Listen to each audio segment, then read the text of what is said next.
Bonsoir à toutes et à tous. Je suis très heureux de vous retrouver sur Tandem TV pour un nouveau tour d'Israël et nous continuons notre série dédiée à Jérusalem, la ville sainte. On s'est arrêté la dernière fois sur la période romaine avec la révolte juive contre les Romains. Et cette période romaine, on va s'y intéresser de nouveau. Quand on parle de la période romaine, il faut savoir que c'est une période très importante qui va durer près de 700 ans, puisque les Romains sont entrés en 63 avant notre ère avec Pompéi et qu'ils vont rester jusqu'en 638 avec les invasions arabo-musulmanes. Mais cette période de 700 ans, elle peut vraiment être coupée en deux périodes. C'est la raison pour laquelle la carte s'appelle la Jérusalem romaine byzantine. La première partie de ces 700 années, de 63 avant notre ère jusqu'au début du IVe siècle, c'est la période des Romains polythéistes. La seconde partie, jusqu'en 638, ce sont les Romains byzantins, les Romains chrétiens. On peut voir sur la carte que Jérusalem, à l'époque romaine byzantine, est beaucoup plus grande que la ville d'aujourd'hui, notamment toute la partie sud, autour de la cité de David, autour du mont Sion, font partie de la Jérusalem romaine. Donc ce soir, Jérusalem romaine, et évidemment, on va commencer avec ce personnage extraordinaire dont j'ai déjà parlé à plusieurs reprises, celui qui va marquer les esprits, qui est Hérode le Grand. Hérode le Grand, c'est le roi nommé par les empereurs romains pour gouverner la région. C'est un roi dont l'identité est compliquée, mais sur laquelle il faut s'attacher pour bien comprendre ce personnage. Hérode le Grand, tout d'abord, il est citoyen romain. Il est de culture grecque. Sa mère est nabatéenne. Les nabatéens, ce sont les Arabes qui ont fondé Pétra. Et son père est un juif de famille convertie. C'est donc quelqu'un dont l'identité juive est très compliquée à définir. Et plus que le roi des Juifs ou un roi juif, on l'appellerait de manière plus simple le roi de la Judée. Et c'est ce roi qui va transformer complètement la région avec des constructions massives extrêmement importantes aux quatre coins du pays, et on peut en voir aujourd'hui de nombreux vestiges, mais surtout à Jérusalem, c'est lui donc qui va refaire le temple de Jérusalem. Ce qu'on voit là, c'est la maquette de Jérusalem, cette maquette gigantesque qu'on peut voir au musée d'Israël, maquette qui est évolutive, c'est ça qui est extraordinaire, c'est que la maquette a près de 60 ans, mais elle continue à évoluer en fonction des découvertes archéologiques. À l'époque du roi Hérode le Grand, le temple de Jérusalem, sur le mont du temple, c'est le petit temple, le petit deuxième temple que les Juifs ont construit à leur retour de Babylone sous la période perse. Et Hérode le Grand, ce roi extraordinaire, qui veut attirer la faveur de l'ensemble du monde juif et qui veut que son aura resplendisse à travers tout l'Empire romain, va faire une dizaine d'années de travaux, va embaucher des prêtres qu'il va former au métier de maçon pour dédier le mont du temple tel qu'on peut le voir aujourd'hui et un deuxième temple agrandi, 10 fois plus grand que le deuxième temple d'origine. Le temple brillait du matin au soir, il était couvert d'or, c'était une merveille de l'Antiquité, le plus grand centre religieux, le plus grand téménos du monde romain. Maintenant, ce qu'on peut voir aujourd'hui, c'est au nord du mont du Temple, les vestiges d'une grande forteresse. Cette grande forteresse qu'on a appelée l'Antonia, forteresse où siégeait la garnison de Jérusalem, que le roi Hérode a dédié à Marc-Antoine, un de ses deux empereurs romains protecteurs, puisque quand Hérode arrive au pouvoir, il y a deux empereurs à Rome, Marc-Antoine d'un côté, Octave de l'autre, et donc il va dédier cette énorme forteresse à l'empereur Marc-Antoine. L'Antonia va servir à la garnison et pendant la première révolte juive contre les Romains, ce qu'on appelle également la guerre judéo-romaine de 66 à 70, le dernier bastion des Juifs à Jérusalem sera dans cette forteresse de l'Antonia. Maintenant, plus tard, quand ce ne seront plus les héritiers d'Hérode qui seront au pouvoir, mais des préfets, Jérusalem ne sera plus la capitale. Pendant plusieurs centaines d'années, ce sera la ville de Césarée, Césarée-Maritime, qui sera la capitale. Mais lors des grandes fêtes juives, notamment Pessah, Shavuot et Sukkot, le préfet romain siégera dans l'Antonia. C'est la raison pour laquelle, selon la tradition, le préfet Ponce Pilate a jugé et condamné Jésus au moment de Pessah, à partir de l'Antonia, et les vestiges de l'Antonia, où on a aujourd'hui une école, marquent la première des 14 stations du chemin de croix. Maintenant, pour continuer à expliquer cette période et cette transition entre Hérode et les préfets romains, il faut expliquer qu'Hérode a tué énormément de gens. On l'appelle souvent le roi constructeur, le roi bâtisseur, le roi parfois psychopathe parce qu'il a fait énormément de morts, notamment dans ses proches, son beau-frère, son épouse, plusieurs de ses enfants. Maintenant, on le remet dans le contexte. À l'époque romaine, près d'un empereur sur deux est assassiné par son général ou par un de ses enfants. C'est donc une protection quelque part compréhensible pour l'époque qui fait que Hérode a tué beaucoup de gens autour de lui. Et encore une fois, ce n'est pas un roi qui a tous les pouvoirs. Cette notion de roi client des Romains fait que pour déclencher la guerre, Hérode devait demander l'autorisation, mais de même que pour laisser des testaments, il fallait qu'Hérode ait la validation de Rome. Et Hérode, des testaments, il va en faire plusieurs. 3 testaments successifs, validé systématiquement par Rome, et dans le 3e, un de ses fils, celui qui paraissait être le plus légitime, Antipater, devait prendre le pouvoir. C'est là que la sœur d'Hérode, Salomé, va mener un complot contre Antipater, qu'elle va accuser de trahison et de vouloir empoisonner son père. Le roi est mourant, il va quand même faire arrêter son fils, il va le faire tuer, faire un 4e testament pour que son royaume soit divisé entre 3 de ses fils, ceux qui lui paraissent le moins illégitime, Hérode Antipas, Philippe le tétrarque et celui qu'on appelle Archélaos.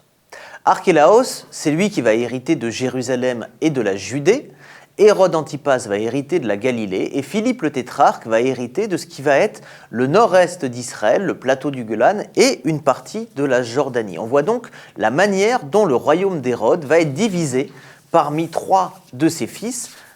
Malheureusement, les enfants d'Hérode ne vont pas avoir le prestige et le brio de leur père, et donc, après quelques années au pouvoir, les Romains vont remplacer ces enfants en mettant différents gouverneurs romains qui vont être des préteurs, des procurateurs, jusqu'au préfet, on revient à notre préfet Ponce Pilate, qui finalement dirigeront directement les affaires. Maintenant, de cette période, on est là au niveau de la période de Jésus, on est dans le 1er siècle de notre ère, on a de nombreux sites que l'on peut voir à Jérusalem. Et un des sites les plus intéressants, c'est les bassins de Bethesda. Les bassins de Bethesda, que là vous avez sur la maquette, encore une fois au musée de Jérusalem, on va voir que les bassins aujourd'hui ne ressemblent plus à ça. On a 2 très grands bassins qui font 100 mètres sur 100 mètres, 15 mètres de profondeur, et qui étaient utilisés à l'époque romaine parce qu'on pensait que se baignant dans ces bassins, on pouvait avoir des guérisons miraculeuses. Ces bassins de Bethesda datent de l'époque du 2e temple et ce sont ces bassins dont les évangiles parlent, le livre de Jean dans la guérison miraculeuse que Jésus fait auprès d'un paralytique qui se jette dans l'eau et qui arrive à être guéri. On a retrouvé autour de ces bassins différents vestiges qui permettent de penser que les bassins étaient dédiés au dieu grec Asclépios, celui que les Romains appellent Esculape. Esculape, le dieu de la guérison, de la divination et de l'eau, et dans le monde romain, on a près de 200 sites qui sont dédiés à Esculape. La manière dont les Romains faisaient pour espérer ces guérisons, il s'agissait de se tremper dans l'eau, mais également de s'allonger à proximité de l'eau sur ce qu'on appelait des kélinas, des canapés de l'époque, kélinas, qui ont donné plus tard le terme moderne de clinique. Donc les bassins de Bethesda, on peut les voir aujourd'hui. Voilà les bassins, les vestiges de ces bassins. On en reparlera plus tard dans la prochaine émission parce que sur ces bassins, plus tard, à l'époque byzantine, ont été construites différentes églises. Ces bassins se situent dans le quartier musulman, le long de la Via Dolorosa, juste à côté de la station numéro 1. Maintenant, d'autres sites qu'on peut voir de l'époque romaine polythéiste, on se trouve toujours sur la Via Dolorosa, et on a cette arche qu'on appelle l'arche de l'Ecce Homo. Arche de l'Ecce Homo qui est collée au couvent des sœurs Notre-Dame de Sion. Ecce Homo, qui veut dire en latin « voici l'homme », c'est cette phrase qu'aurait prononcée le préfet Ponce Pilate pour présenter Jésus avant de le juger et de prononcer la sentence à la crucifixion. On est dans la tradition que cette arche date effectivement de Jésus. Il semblerait plutôt que cette arche fasse partie d'un arc de triomphe, un des 3 grands arcs de triomphe qu'on a retrouvés à Jérusalem de l'époque romaine, construit par l'empereur Hadrien. Le fait est que cette arche, avec la symbolique religieuse attachée à cette arche, est très vue, très photographiée par tous les pèlerins, puisqu'encore une fois, on est sur ce chemin qui permet d'aller de la Porte des Lions jusqu'au site le plus important du monde chrétien, l'église du Saint-Sépulcre. Dans le quartier juif également, on va avoir de nombreux vestiges qui datent de cette période romaine. Au cœur du quartier juif, on a un site qu'on appelle la maison Catros, également appelée la maison brûlée, qui se trouve 6 mètres sous le niveau de la ville de Jérusalem aujourd'hui, maison dont on a retrouvé avec Nachman Avigad, le grand archéologue qui a fait les fouilles à Jérusalem dans les années 70, après l'unification de la ville à la fin de la guerre des 6 jours, des traces d'une maison qui a été incendiée et qui date vraisemblablement de la destruction de Jérusalem en l'an 70. On a découvert un mikvé, on a découvert de nombreux ustensiles en poterie, mais également en pierre. Et c'est très intéressant parce qu'à l'époque, cette partie de la ville de Jérusalem est habitée par des familles sacerdotales. Les familles des prêtres, très aisées, très religieuses, qui vivent à proximité du temple de Jérusalem. Et la halakha, dans les lois alimentaires, explique que la vaisselle faite en pierre est idéale parce qu'elle ne contient pas d'impuretés. Donc on n'a pas besoin d'avoir une vaisselle à lait et une vaisselle à viande, une vaisselle en pierre ou en verre, mais le verre à l'époque est quasiment inexistant. Une vaisselle en pierre pourrait servir à usage unique pour tout type d'aliments. C'est pour ça que cette vaisselle, les traces de cette vaisselle sont très intéressantes dans cette maison, dans laquelle on a également retrouvé les vestiges d'un bras de quelqu'un décédé après l'attaque des Romains en cette année 70. Toujours dans le quartier juif, on peut voir également le musée Wall. Le musée Wall, c'est un complexe de 6 maisons hérodiennes qui font plusieurs centaines de mètres carrés, maisons reliées les unes aux autres, dans lesquelles on a également trouvé de nombreux mikvaot, de la poterie, de la pierre, des salles magnifiques avec une très belle mosaïque moderne et également une menorah gravée sur le mur, une des rares représentations qu'on a de la menorah telle qu'elle était dans le temple de Jérusalem au début du 1er siècle de notre ère. On continue sur ce qu'on peut voir de la période romaine à Jérusalem et on revient sur notre empereur Hadrien. Hadrien, empereur romain, qui vient à Jérusalem en l'an 130 et qui décide de reconstruire la ville. Il faut savoir qu'après la destruction de Jérusalem et du temple en l'an 70, la ville est quasiment rasée et quasiment vide de ses habitants. Et l'empereur Hadrien décide de reconstruire la ville de Jérusalem en la nommant Aelia Capitolina.